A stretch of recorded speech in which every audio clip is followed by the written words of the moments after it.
So I'm going to show you exactly how you can go about hiring, training, interviewing, managing, and running an entire team of VAs for your agency. And so about the reason why I'm making this video is probably about a year ago, I had a company, right? And the company was going downhill fast because it was self-reliant on me, and I was the only one doing all the operations. It was a mess, and clients were texting me left, right, and center, and I wasn't able to spend time on outreach because I was focusing on service delivery. My service delivery sucked, and it imploded, right? And so I realized I had to hire a team. Anyways, long story short, I ended up having a team of over 21 different people at one synchronous time, different people across the board, right? In multiple different positions. And I was able to manage and run this team smoothly for many months on end, and it was awesome, right? And I learned a lot of cool things. And lately I've had a lot of people ask me, how do I run a VA team? How do I manage people? How do I hire them? How do I train them? How do I ramp them up? And today I want to give you everything that I use to scale my company from 0 to 6 figures, and also have a team of 21 different people, which by the way sucked. I don't recommend having 21 people. It was a terrible idea. I just thought that the more people I hire, the better. Don't do that, okay? Horrible idea. But I will show you how you can hire a few people that will really help efficientize your business, because we want to have a lean and mean business, not a ugly and big one, right? If that makes sense. So let's first talk about it. There's a few steps, right? Obviously, when we're building a team, right? So if we are building a team, first we have to understand, like, what is the mindset we have to have going into the team? Because a lot of people don't have the right mindset. So I will touch on the mindset a little bit. Bear with me. Then I'll give all the tactical SOPs, systematizing, all that kind of good stuff, right? So to build a team, right, we need to interview, right? We need to interview them. How do we find people? So I guess we got to find people, right? Then we got to interview them. Then we have to hire them. Then we have to train them. Then we have to manage them. And then we have to lead them. Okay, so there is 1, 2, 3, 4, 5, 6 different things we're going to talk about today. And then obviously I guess the 7th one, which is the mindset of having a team, right? Which is this is important. A lot of people will miss out on this, and I myself did, and it's what caused my team to go down, right? If you ever had a team member and they left within the first month, or you ever had a team member and they were good and all of a sudden they got demotivated, or if you ever had a team member that didn't do as much as you wanted them to do, it's typically not because of any of these, although it might be, okay? But it's typically because of some mindset type of things, right? Because you yourself don't have the right mindset. And we'll talk about this, right? Because when you're hiring a team, you are their leader. And so if you're not in the right boat, if you're not ready to go, you can't lead them properly, right? You would never take fitness advice from a fat guy. And so you don't want to be the fat guy on your team trying to lead people with something you've never done. Okay, so let's talk about this. How do we find people, right? That's the first one, is where do we find talent? That's a great question. Well, there's a variety of places, and it also depends on the position you are hiring for, right? So Indeed, if you're looking for higher level positions, Indeed can be good, right? LinkedIn can be very good, especially for a higher level position. If you're looking for a little bit of a lower level position, Upwork, right? Upwork / Fiverr. Bear with my writing here. It's hard to write with this mouse, okay? So Upwork and Fiverr can be really, really good for this, for finding people. Another really good one is brand. Some people might not be fortunate enough to have a brand, which is why we'll talk about the next one, which is network, right? If you can hire from your network, as a matter of fact, one of the best ways to hire is from employees, right? Ask your current employees, hey, do you know anybody for this? And you'd be surprised, and the quality is usually really, really good if you ask from your employees, because they refer you, right? So this is employees / referrals, right? Referrals. These are some of the top and best ways. Now, granted, there's other sites, like if you're trying to find a VA, there's like, online jobs PH or something, like some like online Filipino website where you can hire people from there. But it depends on the position you're looking for, right? If you're looking for closers, you're probably going to be best off going with brand, network, referrals, or LinkedIn or Indeed. If you're looking for VAs or maybe even setters, you can get away with Upwork, Fiverr, brand, and then online, right? So those are how we find people. Now, the next phase, right? After we find people, we have to interview them. How do we interview people, and what are qualities we need to look for, right? A lot of the times, the reason why we have people that leave us right away is because we didn't hire the right people. Okay, and so if we didn't hire the right people, it's because we didn't interview them properly enough. And so the first rule is you should interview 20 people per position. Okay, so if you're hiring one closer, right? So let's say you're hiring one closer, you would take 20 interviews, right? You would take 20 interview calls if you're hiring one closer, because the human mind only knows what's good, what's bad, what's light, what's dark through comparison, right? And so we could hire if we only look at one person, we'll go, well, this person's great, right? This thing checks out. But the second we interview more and more people, we start to compare that person to everybody else, and then we see how good they actually are. So we do this to actually find the best fit. We want to make sure we have the best of the best, right? So this is how we do that, is we hire 20 people. Now, or we interview 20 people, right?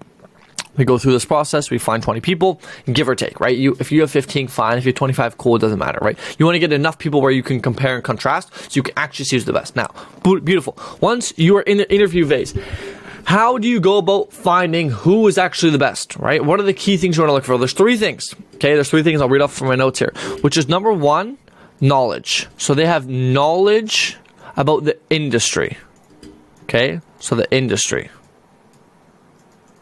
Number 2, a key thing they have to have is experience.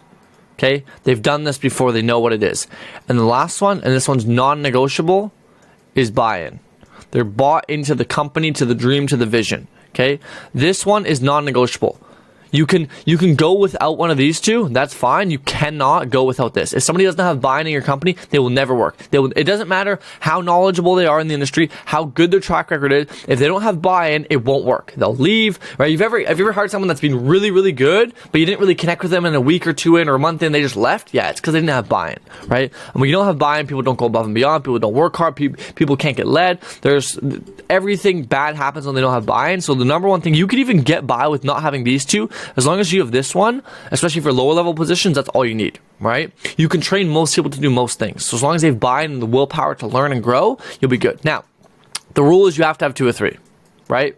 You have to have 2 of 3. You cannot have, for very low level positions, you can get away with 1, right? If you're hiring just a VA, you can get away with 1, which would be just buy-in, right? They'd have to have the buy-in. But if you're going for like a closer, all 3 is preferred. You can get away with 2, a setter, 2 is fine, right? So typically 2 out of 3 is what we're looking for here. Now, I'll share with you a bit of an interviewing process you can use when hiring people. So here's how the interviewing process works, is you have a group call with 10 to 20 people. Okay, and basically on this group call, you'd ask them a bunch of questions, yada, yada, yada, just basic questions, right? Basic questions. At the end of the call, you ask them this one question. This is key. You ask them, hey, if you couldn't pick yourself and you couldn't pick me, if you were me and you had to hire somebody, who would it be? And most of the people will say like the same 1, 2, or 3 people. And then those are the 3 killers. Okay, and so you take these handful of guys, maybe it's 2, maybe it's 5, and then you do a one-on-one with them. Okay, so you cut the group down from 10 to 20 to, let's say, 5, right? 5 people, give or take. And then you do one-on-ones with these guys. And then what you'd want to ask them is you just ask them some competency questions, just make sure that, these things check out. You'd understand what is their goal, right? What is their goal? And then what you do, here's some selling stuff. Granted, just so you understand, when you hire people, you have to still sell them on your company, right? You do have to sell them on your company. And so what you want to do to get buy-in is you want to ask them what their goal is and then position your company as a vehicle to get them to their goal. And by goal, I mean business goal and personal goal. How much money you want to make and what's your personal goal? And then position your company as a means to get from A to B, right? Therefore, it increases their buy-in. You also want to ask other things to kind of gauge what is their buy-in, what is their vision, how do they feel about the company, etc. Ask some competency questions, ask some skill-based questions, just to kind of get a gist of where they're at. And then what you're going to do is you're going to hire 2. If it's your first time hiring for a position, always hire 2, right? Because the human mind can only understand and conceptualize what's good or what's bad through comparison. So we hire 2 people so we can actually see who's better, right? Because we don't truly know yet on the call. We have to see. So we get 2, and here's what happens. Here are the 3 scenarios. The 3 scenarios that they both suck, okay, and you get rid of them because you had a bad interviewing process. The other thing is you have 1 killer, 1 bad person. Okay, cool, fire the bad person. The other scenario is you have 2 killers, then great, you have 2 killers, you keep them. There's nothing wrong with that, right? And so typically, it always benefits you to hire 2. Now, let's talk about trainings, right? Ramping up. The first things first is when you hire someone, you have to act as if they are a client, okay? You still have to onboard them. Seriously, you have to onboard them, right? With welcome emails, right? Welcome emails, perhaps a Slack channel, expectations, right? All the things you would do for your clients, you should do for them. Onboard them. Now, once they're onboarded, what you're going to do is you're going to have what I call a ramping phase, right? A ramp up. So, essentially what that is for the first, perhaps we'll say 1 to 2 weeks, you're gonna have a ramping phase where you ramp them up from 0 to 100, right? And so in this ramping phase, what it looks like is first you set a roadmap. You create a roadmap for where they are, right, which is point A, to get them to the point B.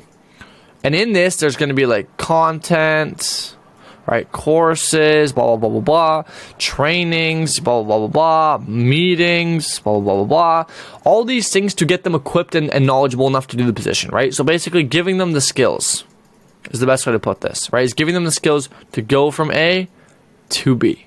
Now, this isn't all.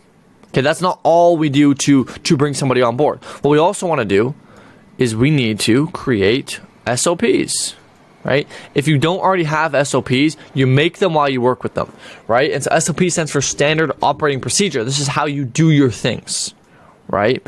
And so what this would look like is perhaps you would have daily calls, right? So daily team calls, and you also have daily one-on-ones with the new onboards, right? Daily one-on-ones. And on these one-on-ones, you're going to basically figure out, how are they doing on the training, right? So how are they doing on the training?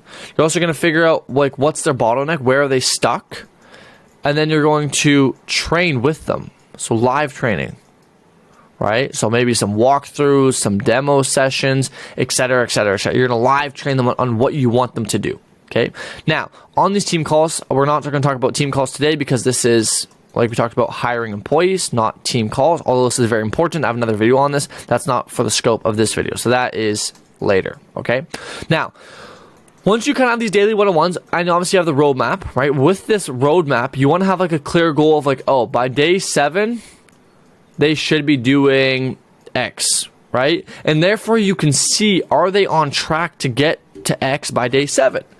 And so, but with this, you'll know in the trainings what you need to work on. Like, do we work on this, this, this, this, or this to get them up to speed to this? And then essentially, once they've been ramped up, once they're kind of like ready to go, if you will, you take them, right? It's action time, right? It's live, right? It's live. They're good to go. And so essentially what would happen here is you put them in the position, right? You put them in the role. And you'd monitor them quite daily, right? So you'd want to make sure everything is good. But the biggest thing is with this is doing a few things. So write this down. You want to make sure you have expectations set, right? Of what to do, right? So it's like what to do. And then you also want to make sure you have SOPs in place so they know how to do it, right? Without these two things, nobody will ever do what you want them to do. Now, here's the thing. There's a famous quote from a book I read called All In, and it says that, if you want to have a good teammate, if you want to have teammates that are good, you have to be a good teammate yourself. And so if you want somebody to be motivated, well, let me ask you this. How are you motivating them? How are you hyping them up? How are you, incentivizing them to progress? Right? Because the problem is a lot of times we just expect people to motivate themselves when they're making very little money, and when that's your job to motivate them. It's not their job to motivate themselves. It's your job as a leader, right? You are the leader. Okay? So let's go back to our board here and see where we were on this entire thing, right? So we've covered finding people, we've covered interviewing them, we've covered hiring them, we've covered training them, and granted, training never ends. So it never ends, ever. You consistently and constantly train, and keep people up to speed, up to date, right? Always, constantly. Like, they never stop learning it. Well, the second they stop learning is the second they'll leave, right? People don't, like, the human brain wants to learn and needs to learn. And so the second they stop learning, they get this kind of like this drought. And so you want to make sure they're always learning. Consistently find ways for them to learn and innovate, okay? Now, management, we kind of talked about, which is essentially where you want to be having check-in calls, you want to be having daily team calls. In the beginning phase, you want to be having one-on-one calls every single day, just to make sure they're up to speed, make sure everything is good. So that's the time when, like, you want to be attentive to make sure they're taken care of, right? Later down the road, when they're good and they know what they're doing, you don't need to be having one-on-ones with them every single day. That's pointless, right?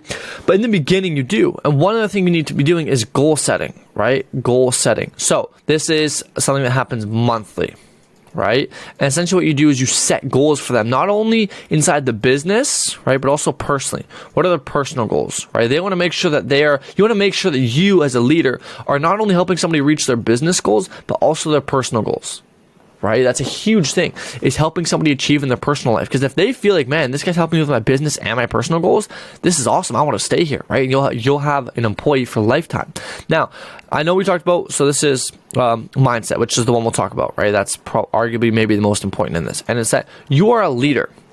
Right, you are a leader, and it's your job as a leader. One of my favorite quotes about leadership: it's your job as a leader to provide an environment in which people can thrive. Right? It's one of your biggest jobs as leaders to try and provide an environment and facilitate a playground almost where your employees have the ability to grow and learn and thrive. Your main goal as a leader should be how can I make them better? How can I allow them to do more? How can I allow them to grow? How can I help these people get to their goals quicker, better, faster? That's your main goal as a leader. Right? And so if something is wrong in the company, you have to take accountability. There's this amazing story I was watching from Jocko Williams, right? We all know Jocko. The other day, and he was talking about how there was a friendly fire incident, and he was the commander, or the top guy in the platoon, right? And when they went back to their base, they all sat inside this room, and he said, "Whose fault is it?" And everybody raised their hand and said, it's me, and everyone was trying to take the blame. Every single person in that room was trying to take the blame. And at the end, he said, "No, guys, it's me. I got it. Don't worry." And he went on and took the blame for it because he's the leader. But all his people were willing to basically die for him, or we're willing, right? We're willing to sacrifice for him. How? Why? Well, I'll tell you how. When you yourself are somebody, right, that acts a certain way, other people will follow. So for example, if they knew Jocko was a coward and wasn't going to take responsibility, and he came in and said, "Who did this? Fuck you. What happened? It's your fault," and blame, put the finger on somebody else, here's what's going to happen. The second you blame somebody, they get defensive. That's how we are as humans, right? So we get very, very defensive. And so what we do is go, "No, it's not me, it's him." And that guy's going to do the same. No, it's not me, it's him. And you're going to get this fucking full circle of people pointing fingers, and guess what happens? Nobody ever takes accountability, and the problem never gets solved.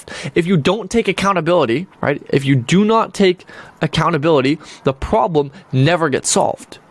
And so for you as a leader, I don't give a shit what happened in your team. You always take accountability, right? Because guess what? If something goes wrong, it's your fault. You're the leader. You should have made sure it wasn't in place. Somebody isn't motivated. Your job as a leader to motivate them, right? Somebody isn't, they're not skilled enough. You should have trained them better, right? Somebody doesn't feel like that's the right fit for them. Your fault. You interviewed them, hired them, right? If anything happens, if somebody doesn't do the work they want to do, it's your job why didn't you motivate them well enough? Why aren't you holding them accountable? Why aren't you setting their expectations? It's your job as a leader, right? To take ownership, to take accountability. If you can't take ownership of any problem, right? And I mean anything, even if the problem wasn't even yours, take accountability. Because if you don't, you can't grow, you can't learn, you can't change. And the problem will never get solved. And so always take accountability. And what will happen, right? When you start to take accountability for everybody's actions, what will happen is everybody will start to see this and they'll start to take accountability. Right? Have you ever had that where somebody always says, "Oh, no, it's me. And eventually, like, dude, like, no, you're not taking the fall from me. You always take the fall from me. No, I did this, right? That's what you want to start having happen, and it will. If you take accountability for everything, at some point, your people are like, "Damn, no, coach, it wasn't you. Leader, it wasn't you. Boss, it wasn't you. It was me. You didn't fuck up. I did X, Y, and Z wrong." And guess what happens then? That is an environment that facilitates growth. That's where people really grow. So one of the biggest things I can say from having a team of 21 different people is, number one, you have to have the buy-in, right? And you have the buy-in by connecting with them on an emotional level, right? You have to have the buy-in. Number two is making sure you actually care for your people, right? You can't lead a team if you don't care for them. So you have to actually care for your people. You're now responsible financially for these people. Take care of them. Give them an environment in which they can provide for their family the same way you want to provide for yours. At the end of the day, these are people. They're not robots, they're people. So treat them like people, okay? Imagine if you worked for a company and you never got to talk to your boss. Would you leave? Probably. Why do most people never have meetings with their people then? "Oh, it takes too much time, bro." Investing in your team is the number one highest leverage activity you could ever do. Seriously, number one highest leverage activity you could ever do is investing in your team, right? Now, here's the thing though, is you cannot have a team if you're not somebody who's ready to have a team, right? So if you're fat, you can't tell somebody how to get fit because you're fat. Get fit first and then tell them how to get fit, right? So what needs to happen is, if you are somebody who's trying to hire cold callers, you cannot hire cold callers until you've cold called yourself to the point where you know why it's going wrong. Because imagine one of your cold callers comes up to you and says, "Hey boss, XYZ, it's wrong. Or it's not working." And then you sit here like, I don't know. I never did it. That doesn't help, right? So you have to understand what they're doing so you can train them. so you can hire them, right? So you can help them. So what people like to do is they like to hire positions that they've never worked in before, so they can hopefully, these people can do it for them. But these people are still needing to be led, right? And need to be learning and led and all these things. And if you've never done it, if you have no understanding, you can't lead them, right? You're not gonna have you're not gonna have a fat person leading the gym. You're not gonna have a fat person as a personal trainer. That doesn't work, right? That's why some of the best coaches in history are former players, right? Because they understand the game. They understand it, so they can actually give proper advice, right? And so you as a leader take on a lot of responsibility. Most people aren't ready to become leaders. They aren't ready to build a team because they themselves are not somebody worthy and capable and deserving of having a team, right? And so you got to make sure, right, that if you are going to hire a team, that you are ready and you are fully committed to taking care of your people, and you're going to be there for them. Right? If you look back and just think of even some of your favorite sports teams, or even a coach you really liked, they're probably always there for you, always supportive, always trying to find ways for you to grow, always taking accountability, always taking charge, right? Always there for you, all these things. So think of people that you've looked up to as a great leader, and can you emulate those things? A lot of people have the false belief that in the agency space, people will just hire, a $3 an hour VA, right? So boom, $3 per hour. And this one VA is going to single-handedly build them a 7-figure company, right? That's what people think. People think, if I hire a VA, I'm going to make $1 million. It doesn't work that way, right? Because the VA only operates up to the level that you are, right? We all know that the saying that your team is only as good as its weakest link. Well, your team is also only as good as its best link, right? And so you got to remember that if you're not very good, like nobody will ever do your job better than you or work harder than you simply because it's your company, right? That's typically how it works. Now, ideally, we have people that work harder than us. That'd be great. That's an ideal thing. We can't have that if we're a bad leader and if we don't have buy-in, though, right? And so big problem is that people think a $3 an hour VA is going to build their company for them. It doesn't work this way, unfortunately, right? We all wish it could. We'd all be freaking billionaires by now. It doesn't work that way. And so you have to make sure you are somebody who's worthy and ready to take on a team and hire these people and train them, right? Because it takes a lot. A lot of people think that, hiring a team takes no time. No, it takes more time than doing the work yourself. It does, right? Now, granted, over time, investing in your people is one of the highest leverage activities, right? Because of the leverage that you get with them. Right? But the thing is, at the start, it takes a lot of time. People have this fallacy of like, I'll just hire a VA and this VA will build my company for me. It doesn't work that way. It takes so much time that you would be better off doing it yourself until you've created a process that's good and you have a consistent flow of whatever, and then you bring people in. Right? And then you bring the people in. But the problem is this costs a lot of time. Right, a lot of time to build a team. And so you have to be dedicating. You should dedicate a lot of time to your people, right? As you should as a leader. So that is it for how to build a team. Now, granted, there is other little mini things you need to do, right? There's obviously, you need to create your SOPs, you need to create your frameworks, you need to create your tracking systems, right? How are you getting your end-of-day reports? How are you getting your data? How are you doing your MTO3s, your goal-setting calls? How are you doing? These are all other little things you have to do. How are you incentivizing your employees to work harder? What's your pay structure? These are all other things you kind of got to figure out. But this is the high level of how you build a team. Right, of how you build a team in the agency space specifically, right? Because that's what I've done it in. Now, granted, this probably applies for other industries. I've only done it in the agency space. That's why I will only say this is for the agency space, right?